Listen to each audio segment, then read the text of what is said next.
recent interview is Valerie Smaldone. She's an award-winning media personality, producer, host, actress, voice artist whose career spans more than 4 decades across radio, television, film, live events, and digital media.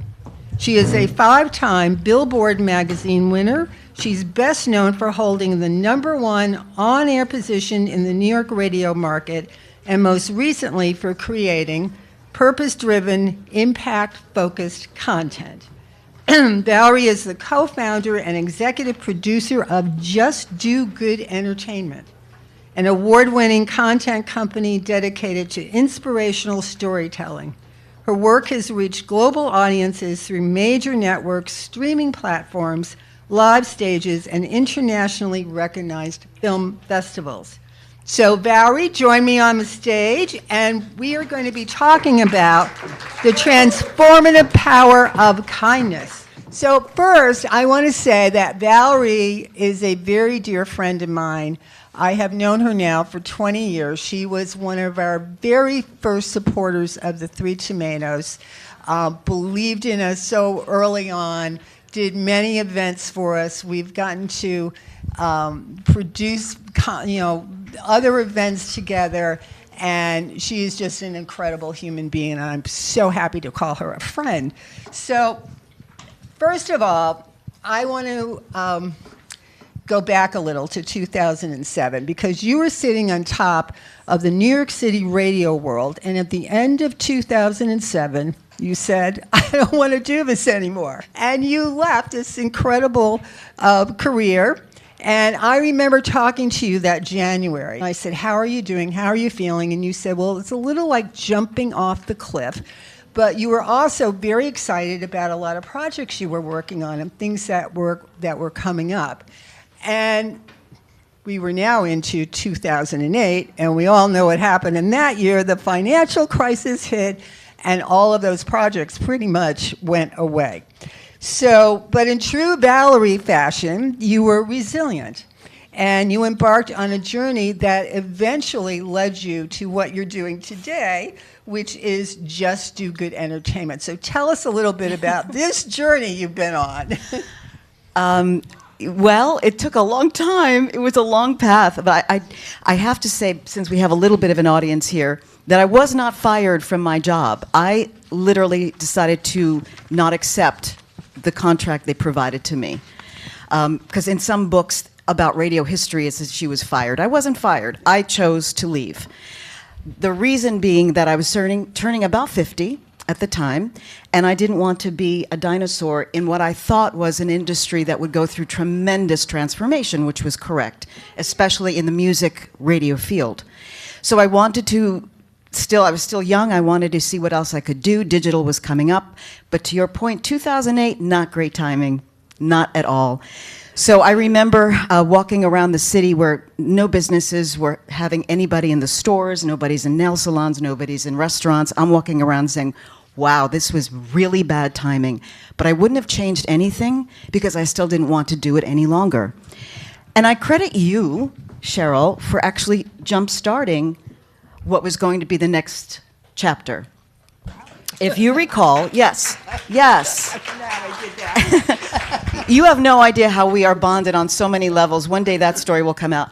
But she was giving a small breakfast at the Yale Club, and I was speaking about my career. It's just after this happened. A woman came up to me, and she said, I need your help. I have an internet radio show. That's how long ago it was. And she said, I don't know what I'm doing. I said, I cannot help you. I can't help you. She said, you have 25 years on the radio in New York. What do you mean you can't help me? I said, I don't know how I did what I did. I can't help you. She said, I'll pay you. I said, fine, send me your tapes. And so that began my coaching career to this woman, Susan, if you recall Susan. And so I would, assess people's on-air capabilities. I would assess people on stage. Now I started working with executives, where you can actually charge good money per hour. Executives needed to know how to be interviewed, the presence in an interview or on stage or in a podcast. So I started to make money in that area. I began doing corporate training. So I took whatever skills I had and kind of cherry-picked and figured I can translate it in a different way. I always had a voice career, and I started to do what they call Voice of God announcing, believe it or not. That's a live position at an event. I had one yesterday at the Global Citizen Summit with Hugh Jackman, and I am their voice. So you hear this disembodied voice, I'm the voice of God. All these little jobs helped to get me where I am today. In 2020, during COVID, I had a radio show, Bagels and Broadway. Food and theater during COVID. How great is that? Because nobody's going to the theater. So I stayed on with the show, and I kept finding ways to present the community in a very positive light. And I interviewed people who had an audio drama company. The next day, they called me and said, I think you might be a good producer. And I'm like, I don't think so. I don't know how to do that. And they said, well, you'll make this kind of money. I said, show me where to sign. Again, the motivation was incredible. So I started to work with this company, not only raising capital, but also creatively, which really juiced me, because the idea of creating something in your brain and then seeing it on the screen was the most exciting thing I could think of. Little by little, I got into that, Cheryl, and I was, by happenstance, I had to direct a film called The Thursday Night Club with Gloria Gaynor making her feature film acting debut. Gloria Gaynor, I Will Survive, Gloria Gaynor. And there we go. It was a matter of relationship building and just saying, sure, I can do it. I don't know how, but I never did before. I always was never trained for anything I've done. I was never trained for radio. I was never trained for anything that I did in my life. There you go. But when they said, show me the money, you figured it out, right? I love that. So the Thursday Night Club, by the way, is an extraordinary film. It's really beautifully done. Do you want to just talk about that? Because that was the first film that got you into this. Yes. Do good entertainment space, right? Just Do Good more from, it was another company I worked for. The Thursday Night Club is a little novella written by Steve Manchester, who's a wonderful writer. It's about college kids who are very self-absorbed, but they meet the father of one of their friends at school who shows them that there's more to life than just you and your little world. You have to give back. And he unfortunately dies in a tragic accident, and the kids all decide they're going to, in his honor, create kindness projects, and they sort of have a competition to see who wins. It's a sweet little story. We shot it in New Milford, Connecticut in a very cold winter, just as the Ukraine war broke out. And it was very moving for all of us to do it, and it's available on Tubi and Roku and all of these wonderful platforms.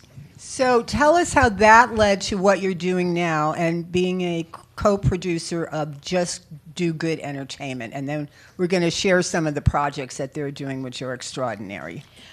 One of the producers, there were three of us, three executive producers, and I directed the film. We were sitting around, in Connecticut knowing that project was going to end, and we wanted to do more together. We believe that there was a real need for content that speaks to the kindness in the world rather than the chaos and destruction that we saw around us. Again, I would get up very early in the morning in my little cottage in New Milford, turn on the news, and you saw this horrible story out of Ukraine. How can we possibly move forward and do this film? I get to go on a film set and get catering, and it's amazing life. Well, these people are suffering. It didn't make sense to me. And so against that backdrop, we said, let's showcase humanity's kindness because we need it. It's not working. It's not working the other way. It's just not working the way the world is right now. So thank you. We have to, all of us, in our little way, find a way to give back or do good or even how you relate to another human being on a plane you've never met before. Everybody has a story. Everybody's going through something, and that's what unites us in humanity. So bringing these out was very important to us. We came up with this divine renovation. That was our next project. with you know who. Yeah, well, we're going to show that in a minute. Okay, I shouldn't talk about that yet. Yeah. Okay, All right. sorry. So you've actually created 3 wonderful series. And I want to start first, if you can put up slide 10, with Air Angels and how that story came to you and what moved you to tell this particular story. So Monty Hobbs is my producing partner and business partner. He lives in North Carolina. Our company will be 3 years old shortly. And we decided to make it legal, make our company legal after we lost one partner and things in my life changed. And we created Just Do Good. Now, as I said, he lives in North Carolina. If you remember in September of 24, North Carolina received, and the western part, this horrendous, North Carolina, Tennessee, Florida, horrific Hurricane Helene. And the folks in the mountains were not prepared, and they don't normally get those storms. So it was very difficult getting any relief to them. The folks on the other side of the state, by Wilmington, which is where we filmed it, and along that corridor, those people have a network called the Carolina Aviators Network, and they started to talk amongst themselves who needed baby formula, who needed to be evacuated, water, medicine. They got their helicopters and private planes, and they flew without any organization or any government. They did it themselves. They took their own resources, their own time and money, and people helping people was the story. It was not so much about the storm, it was people helping people. And because Monty lives in North Carolina, it was very personal to him. So we shot down there, met amazing, amazing folks. Great story. And another series you're doing now, which I just think is so important, is actually called Finding Kindness. And if we could put up slide number 9. So tell us a little bit about that series and what, maybe one of the stories that you can share from that. Well, as a producer, if you have a company, you have to produce. So Monty says to me, let's do something that we can do, and we host it. And I thought, those days are over for me. I've done TV, I've done radio, I don't want, he says, you have to host it with me. Because we're cheap, that's why, because we don't have to pay anybody. So not only did we produce it, we hosted it, and it's a lot of fun. Do you remember Wendy Kaufman, the Snapple lady? Okay, Wendy is everybody's best friend. She's amazing. She's one of my best friends, and we interviewed her for the Three Tomatoes. Wendy is one of the most generous people, funniest people I've ever met, and her story about leaving Snapple and how that all went down, and how she had this horrible drug addiction and how she turned her life around and gives back to so many people was the backdrop of the first episode, filmed in Floral Park and Queens, New York.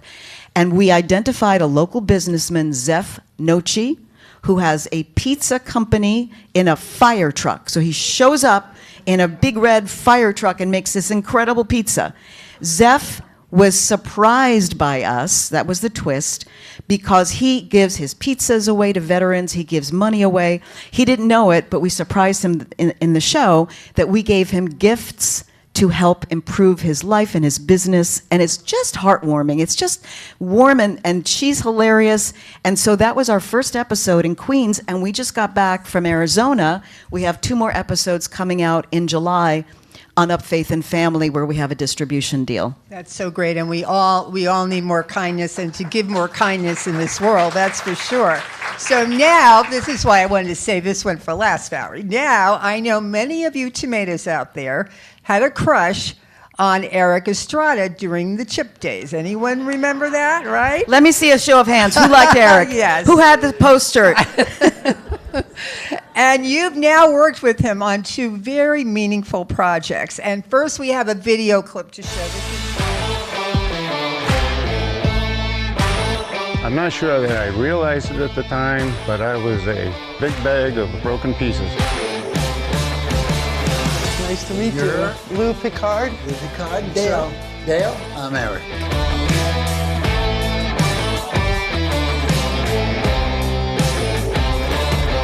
Then you get the doors to open up here, and you find a family. I have a family here. Where we go when our time is up here depends on how much we have loved. I was hit by a drunk driver. It broke my fourth, fifth, and sixth cervical vertebrae, leaving me as a C6 quadriplegic.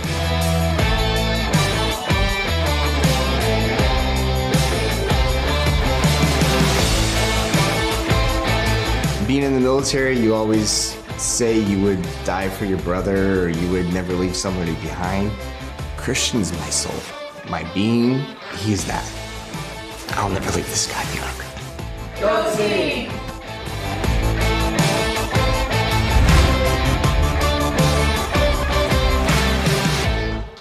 Great thing. So first of all, I have to say Erik still looks pretty damn good.